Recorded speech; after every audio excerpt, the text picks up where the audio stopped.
이제 벌써 12월이 되고 다음 주에는 크리스마스가 있습니다. 그래서 지금 이 예배당 안에도 저 현수막부터 시작해서 여러 가지 크리스마스를 기념하는 트리도 해놓았고, 저기 현수막에도 이제 동방박사와 예수님 아기 예수를 경배하는 이런 그림들이 있는데, 이 우리가 크리스마스 트리에서 이 가장 이 크리스마스를 대표하는 상징물 장식이 있다면 아마 별 장식일 거예요. 여기 지금 크리스마스 트리에도 맨 위에 별이 하나 달려 있잖아요. 그래서 오늘 이 본문의 말씀, 이 요한계시록의 말씀에도 광명한 새벽별이라는 이런 표현이 나오는데, 우리가 이 말씀을 통해서 별이 의미하는 것이 무엇인지, 그리고 주께서 이 땅에 내려오신 것을 우리가 기념한다는 것이 무엇을 기념한다는 것인지, 그것에 대해서 살펴보고자 합니다. 우리 옆 사람과 잠깐 인사하겠습니다. 주님을 기다립시다.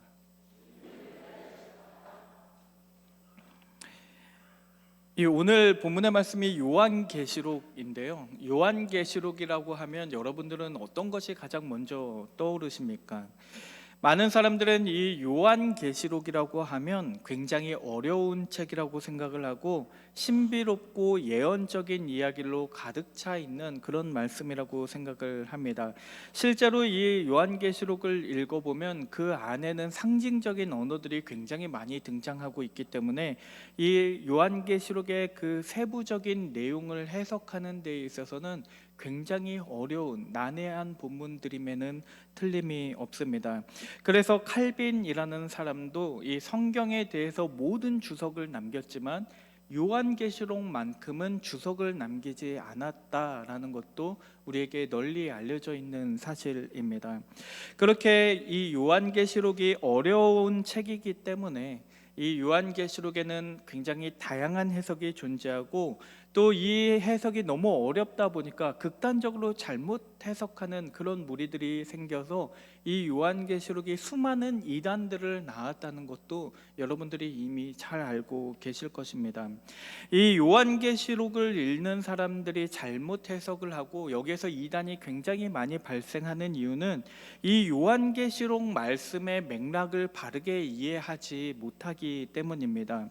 우리가 해석학이라는 것을 배울 때, 성경을 해석하는 방법을 배울 때 이 해석학의 원리가 있는데, 가장 중요한 것은 이 저자의 의도입니다. 저자의 의도라고 한다는 것은 이 요한계시록은 요한이 기록했다고 우리가 생각을 한다면 요한의 의도가 될 수도 있겠지만, 우리는 궁극적으로 이 성경 66권의 저자이신 하나님을 믿기 때문에 이 하나님께서 이 말씀을 주신 의도를 파악하는 것이 중요할 겁니다. 그 외에도 이 성경을 해석하는 데 있어서는 이 책이 어떤 배경에서 쓰여졌는지, 그리고 이 말씀 한 구절이 있다면 그 구절이 그 앞의 맥락과 그리고 그 뒤에 하는 이야기와 어떻게 연결되는지, 그리고 이게 그 요한계시록 안에서만의 의미만 아니라 이것이 성경 전체 66권 안에서 어떤 역할을 하고 어떤 의미를 부여하고 있는지, 이런 것들을 다 따지면서 해석을 하는 것이 맞는 것인데, 그런 것들을 고려하지 않고 이 요한계시록을 다른 성경하고는 동떨어진 어떤 특별한 성경이라고만 생각을 하고 그 안에 그 말씀들을 마치 암호를 해독하듯이 그렇게 성경을 읽기 때문에 자기 마음대로 해석을 하게 되는 것입니다. 그런데 이 요한계시록은 우리가 모르고 있던, 이전의 성경에서는 말하지 않았던 새로운 복음을 제시하고 있는 책이 아닙니다. 우리가 요한계시록을 잘 알아야만 구원을 받을 수 있는 것이 아니고요, 우리는 예수 그리스도를 믿음으로 말미암아 구원을 받습니다. 신천지에서 말하는 것처럼 14만 4천 명에 들어가지 않으면 구원을 받지 못해라고 말하는 것이 아니라, 성경은 주의 이름을 부르는 자는 누구든지 구원을 받으리라고 그렇게 말씀을 하셨습니다. 그러니까 이 요한계시록을 바르게 이해하기 위해서는 이 요한계시록이 전혀 새로운 이야기를 하고 있는 책이 아니고 나머지 65권의 책이 말하고 있는 것과 동일한 이야기를 하고 있다는 것을 이해할 필요가 있습니다. 이 책은 다른 모든 책들이 다 그러하듯이 죽임을 당하신 어린 양, 예수 그리스도에 대해서 증언하고 있는 책이고, 그 예수 그리스도께서 이 땅을 다스리고 계신다, 그분이 통치하고 계신다는 것을 알려주고 있는 말씀입니다. 결정적으로 이 요한계시록이라는 말씀이 성경을 쭉 읽어보면 이렇게 묵시적이고 종말론적인 이야기를 하고 있는데, 그 이야기를 하고 있는 것은 요한계시록뿐만이 아닙니다. 이 구약의 성경에도 요한계시록과 굉장히 비슷한 이야기들을 하는 책이 있는데, 그것이 다니엘서입니다.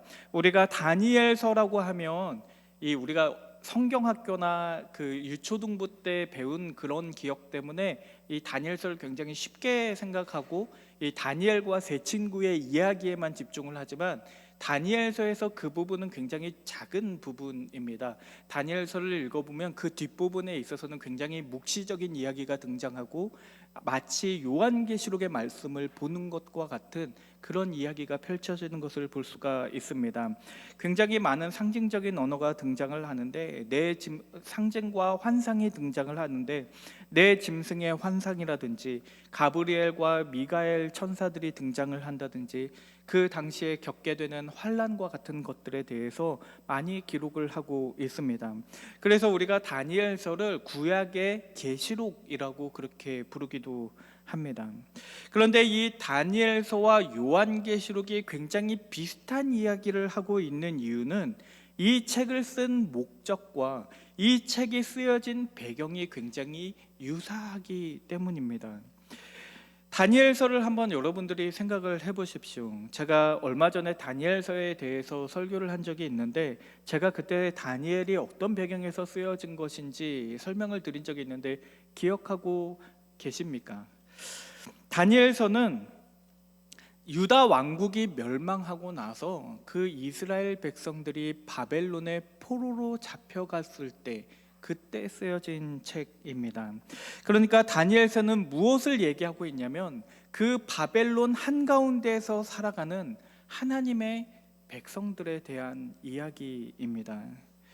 그리고 이와 동일한 것이 요한계시록에도 똑같이 벌어지고 있어요. 요한계시록도 다니엘서하고 똑같아서 요한계시록이 쓰여졌을 그 당시는 로마 제국이 모든 패권을 가지고 있던 때입니다. 그 로마에서 그리스도인에 대해서 극심하게 박해가 일어나던 시기가 이 요한계시록이 쓰여졌던 시대입니다. 그리고 이 시기에 예수님의 그 12제자들은 한 명 한 명씩 순교를 하고 다 죽어갔을 때, 요한만 홀로 살아남아서 반모섬으로 유배간 후에 그 유배지에서 이 남아있는 박해받는 그 교회들을 위로하기 위해서 썼던 편지가 바로 요한계시록입니다. 그러니까 요한계시록도 다니엘서가 바벨론 한가운데서 살아가는 이스라엘 백성들에 대한 이야기였다면, 이 요한계시록은 로마의 제국의 안에서 살아가고 있던 하나님의 백성들에 대한 이야기라는 말입니다. 그러니까 다니엘서도 그렇고 요한계시록도 그렇고 이 암호를 풀이하는 데에 목적이 있는 것이 아니라, 하나님의 관점으로 이 세상을 바라보게 만들고 우리의 믿음을 굳건하게 지키게 하는 데에 그 목적이 있었다는 말입니다. 그래서 이 책들을 읽어보면 온갖 상징적인 언어들도 가득하지만 동시에 위로의 언어들이 가득 차 있는 것을 볼 수가 있습니다. 예를 들어 요한계시록 21장 2절에서 4절 말씀을 보면 이렇게 돼 있어요. 또 내가 보매 거룩한 성 새 예루살렘이 하나님께로부터 하늘에서 내려오니, 그 준비한 것이 신부가 남편을 위하여 단장한 것 같더라. 내가 들으니 보좌에서 큰 음성이 나서 이르되, 보라, 하나님의 장막이 사람들과 함께 있음에 하나님이 그들과 함께 계시리니, 그들은 하나님의 백성이 되고 하나님은 친히 그들과 함께 계셔서 모든 눈물을 그 눈에서 닦아주시니, 다시는 사망이 없고 애통하는 것이나 곡하는 것이나 아픈 것이 다시 있지 아니하리니, 처음 것들이 다 지나갔음이로라. 아멘. 그러니까 이 말씀에서 강조하고 있는 것을 한번 보십시오. 이 말씀에서 강조하고 있는 것은요, 신부가 남편을 맞이하는 것처럼 교회가 신랑 되신 하나님을 맞이하게 될 것이다. 지금 너희는 바벨론 한가운데서 살아가고 있지만 언젠가는 새 예루살렘이 이 땅 가운데 임하는 때가 오게 될 것이다. 내가 너희와 항상 함께 있으리니 그때 나는 너희의 하나님이 되고 너희는 나의 백성이 되리라. 그날에 내가 너희의 모든 눈물을 닦아주리니 처음 것들은 다 지나갈 것이다. 그러니까 너희가 지금은 바벨론 한가운데서 살아가고 있지만 그 마지막 때에 너희에게 환난이 있을 것이겠지만 내가 속히 오리라. 내가 이 땅 가운데 속히 돌아와서 내가 그들을 심판할 것이고 내가 너희들을 구원하리라. 그렇게 말씀하고 계시는 겁니다. 내가 그들을 반드시 심판할 것처럼 그것이 확실한 것만큼 내가 너희를 반드시 구원하리라 라고 그렇게 말씀하고 계시는 겁니다. 이러한 관점에서 이러한 요한계시록에 대한 이해를 가지고 오늘 본문의 말씀을 읽으면 이 광명한 새벽별이라는 표현이 무엇을 의미하는지, 이 말씀이 왜 우리에게 위로가 되고 소망이 되는 말씀인지에 대해서 이해할 수가 있습니다. 오늘 본문의 말씀은 요한계시록 22장 16절의 말씀인데 우리 한번 다시 읽어보도록 하겠습니다. 시작. 나 예수는 교회들을 위하여 내 사자를 보내어 이것들을 너희에게 증언하게 하였노라. 나는 다윗의 뿌리요 자손이니 곧 광명한 새벽별이라 하시더라. 아멘. 여기서 광명한 새벽별 할 때 광명하다라는 것은 맑고 아름답게 빛나는 것을 의미하니까 이 광명한 새벽별이라는 말은 이 어두운 세상에도, 이 어두운 밤 가운데에도, 새벽 가운데에도 눈이 부시게 빛나고 있는 그런 별을 말합니다. 그러니까 여기에서 요한이 이 예수님이 누구이신지, 예수 그리스도가 어떤 분이신지에 대해서 정의를 내리고 있는데 뭐라고 정의를 내리냐면 예수님은 다윗의 뿌리요 자손이니 곧 어두운 새벽 가운데 아름답게 빛나는 별과 같다고 그렇게 말씀하고 계시는 겁니다. 여기에서 별이라는 상징이 등장을 하는데 이 별이라는 상징은 사실 성경에서 여기에서 처음 쓰여진 상징이 아닙니다. 이 민수기서 24장 17절의 말씀을 보면 발람이라는 이방 선지자가 이렇게 예언을 해요. 내가 그를 보아도 이때의 일이 아니며 내가 그를 바라보아도 가까운 일이 아니로다. 한 별이 야곱에게서 나오며 한 규가 이스라엘에게서 일어나서 모압을 이쪽에서 저쪽까지 쳐서 무찌르고 또 셋의 자식들을 다 멸하리로다. 그러니까 한 별이 야곱에게서 나오고 한 규가 이스라엘에서 나오게 된다고 이야기를 하고 있는데 이 두 가지가 서로 다른 것이 아닙니다. 여기에서 규라는 것은 왕의 지팡이를 의미해요. 그러니까 왕권을 의미하는데 이 야곱에게서 한 별이 나오는 것과 이스라엘에게서 한 왕이 나오는 것이 서로 다른 것이 아니라는 말입니다. 그러니까 별이 나온다는 말은 왕이 나올 것이다. 이 온 세상을, 이스라엘을 넘어서서 온 세상을 다스리는 왕 중에 왕이 오실 것이다 라고 그렇게 예언을 하고 있는 것입니다. 그렇기 때문에 이스라엘 백성들은 이 말씀을 붙들고 살면서 언젠가 이스라엘 가운데 온 세상을 통치할 그런 왕이 등장할 것을 기대하고 또 고대하면서 살아갔습니다. 그리고 그들은 이 왕이 바로 다윗 왕일 것이라고 생각을 했습니다. 그래서 지금도 이스라엘 국기를 보면 거기에 별이 하나 그려져 있는 걸 볼 수가 있어요. 삼각형 두 개를 붙여서 이렇게 별을 만들어 놓았는데 그것을 우리가 다윗의 별이라고 그렇게 부릅니다. 그런데 그들은 이제 구약 성경만 믿기 때문에 그것을 이 다윗에게 적용시키고 있지만 우리는 이제 알아요. 우리는 신약 성경을 가지고 있기 때문에 이 별이 의미하는 것이 다윗을 넘어서서 예수님을 상징한다는 것을 우리는 너무나 잘 알고 있습니다. 왜냐하면 신약 성경을 읽어보면 다시 한번 왕으로서 오시는 이 별에 대해서 이야기하고 있기 때문입니다. 마태복음 2장 9절에서 10절 말씀을 보면 이렇게 돼 있어요. 저기 지금 동방박사가 경배하는 그 장면에도 별이 등장을 하고 있는데, 마태복음 2장 9절에서 10절에서 이 이야기를 기록하고 있습니다. 박사들이 왕의 말을 듣고 갈새 동방에서 보던 그 별이 문득 앞서 인도하여 가다가 악이 있는 곳 위에 머물러 서 있는지라. 그들이 별을 보고 매우 크게 기뻐하더라 라고 이렇게 기록하고 있습니다. 그러니까 베들레헴에서 한 아기가 태어났는데 그 위에 별이 머물렀고, 그 말은 그분이 이 온 세상을 통치하실 왕이라는 것을 상징하는 것이었습니다. 그랬기 때문에 동방 박사들이 그 별을 보고 쫓아와서 우리가 유대인의 왕에게 경배드리러 왔다고 말한 것은 우연이 아닙니다. 그들은 별이 무엇을 상징하는 것인지 너무나 잘 알고 있었고, 그 별이 왕을 상징한다는 것을 알고 있었기 때문에 그 별을 쫓아서 베들레헴에서 나신 아기 예수를 만나러 온 것이었습니다. 그리고 이제 그 별의 이미지가 오늘 본문의 말씀인 요한계시록 22장 16절에 다시 한번 사용되고 있습니다. 나 예수는 교회들을 위하여 내 사자를 보내어 이것들을 너희에게 증언하게 하였노라. 나는 다윗의 뿌리요 자손이니 곧 광명한 새벽별이라 하시더라.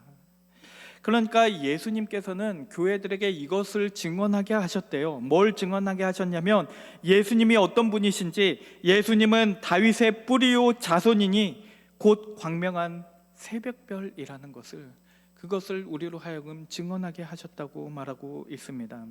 예수님은 왕이셔서, 왕으로 이 땅 가운데 오셔서 다윗의 자손으로서 왕이 되신 분일 뿐만 아니라 그의 뿌리로서 이 온 세상을 통치하시는 왕이 되셨다는 말입니다. 그러니까 여기에서 나오는 광명한 새벽별이라는 것은 다윗의 자손으로 오신 예수님을 넘어서서 다윗의 뿌리로 오신 그 예수님을 말하고 있습니다. 그러니까 우리가 성탄절을 기념한다는 것은 이 두 가지를 동시에 가져가는 것입니다. 이미 베들레헴에 오신 다윗의 자손 예수 그리스도를 기념하면서 동시에 이 바벨론 가운데 다시 오게 되실 그 다윗의 뿌리 예수 그리스도를 기념하는 것입니다. 그분은 이 어두운 세상 가운데도 너무나 밝게 빛나고 계셔서 우리가 그 별을 보면 그분이 우리와 함께 하신다는 것을, 그리고 언젠가는 이 모든 어두움들이 거치고 아침이 오게 될 것이라는 것을 우리가 확신하며 살아갈 수 있게 되는 것입니다. 그분이 이미 다윗의 자손으로 오셨기 때문에 우리는 다윗의 뿌리로서 이 땅 가운데 다시 오실 주님을 기다리게 되는 것입니다. 그렇기 때문에 우리에게 있어서 이 별이라는 것은 단순히 크리스마스 트리 위에 놓여 있는 예쁜 장식 하나가 아닙니다. 그것은 이 어두운 세상 가운데 우리와 함께 하시는 예수 그리스도를 상징하는 것이고, 그 별을 보며 언젠가 다시 오실 예수 그리스도를 기억하게 만드는 것입니다. 처음 오셨을 때 그 베들레헴 위에서 그 별이 머물러 있었지만 이제 주님은 광명한 새벽별이 되셔서 이 온 세상을 비추시고 주님을 믿는 모든 자들에게 빛이 되시고 소망이 되실 것입니다. 이제 크리스마스 시즌이 다가오고 있습니다. 세상 사람들은 예수님께서 역사적으로 이 땅에 태어났었다는 것을, 그런 예수라는 인물이 이 세상에 나왔었다는 것을 인정하기는 하지만 그분이 이 땅에 왕으로서 오셨다는 것을 인정하지는 않습니다. 그들은 이미 오신 예수님에 대해서는 인정을 하지만 다시 오실 예수님을 인정하고 있지는 않습니다.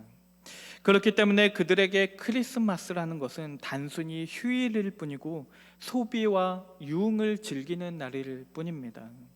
그러나 우리에게 크리스마스는 단순히 기쁜 그런 휴일인 것을 넘어서서 소망을 품게 되는 날입니다. 왜냐하면 우리는 이미 오신 예수 그리스도를 통해서 다시 오실 예수 그리스도를 소망하기 때문입니다.